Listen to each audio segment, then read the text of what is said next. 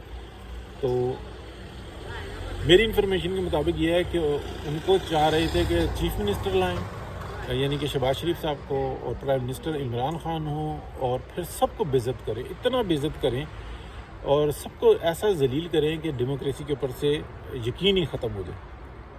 تو یہ جو حامد میر صاحب دیتے ہیں، یہ میرے حساب سے جو میری معلومات ہیں اس میں یہ انفارمیشن غلط ہے. تو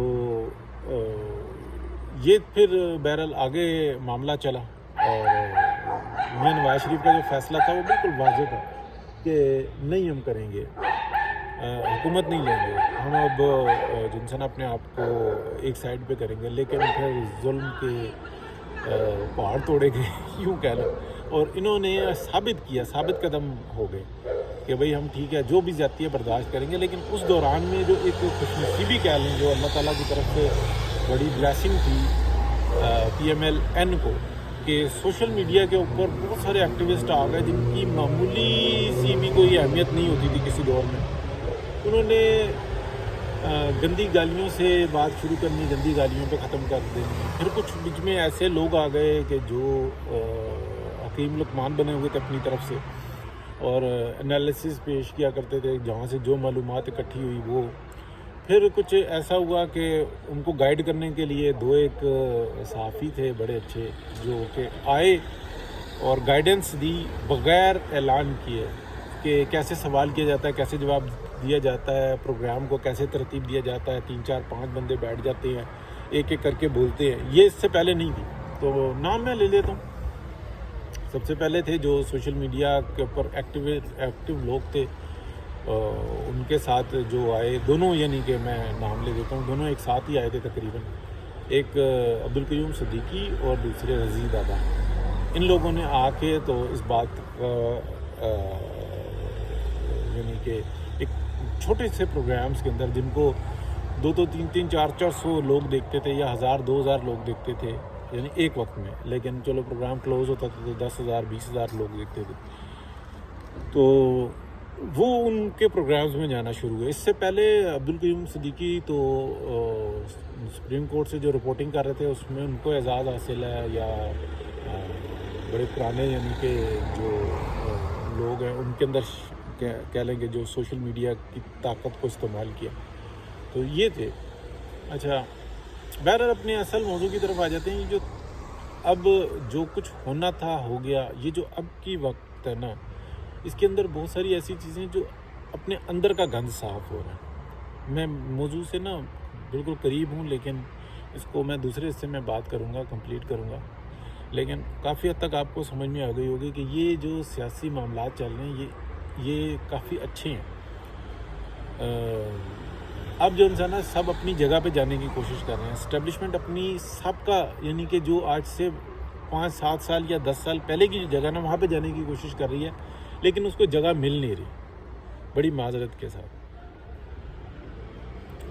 اور جو کورٹس ہیں جو وہ تو بالکل جو انسان اگر قاضی فائز عیسیٰ کے بارے میں جو ہم سنتے ہیں کہ وہ جس طرح کا پروگرام لیے ہوئے ہیں کہ وہ چیف جسٹس بنے تو وہ تمام کورٹس کو آن لائن کر دیں اور سب کو، یعنی کہ سسٹم کو بالکل نیٹ اینڈ کلین کر دیں. ان کا مطلب جو میری معلومات میں ہے وہ بالکل ایسا کوئی ایجنڈا نہیں ہے کہ کسی سے کوئی انتقامی کارروائی ہو، بلکہ وہ یہ ہے کہ انصاف کے اصول کا جو نظام ہے اس کو ترتیب دے دیں ایک دفعہ. اور ایک دفعہ وہ چل پڑا نا تو پھر اس سے پیچھے ہٹنا بہت مشکل ہو جائے گا. پھر جو بھی ہوگا نا تنقید کی زد میں آئے گا.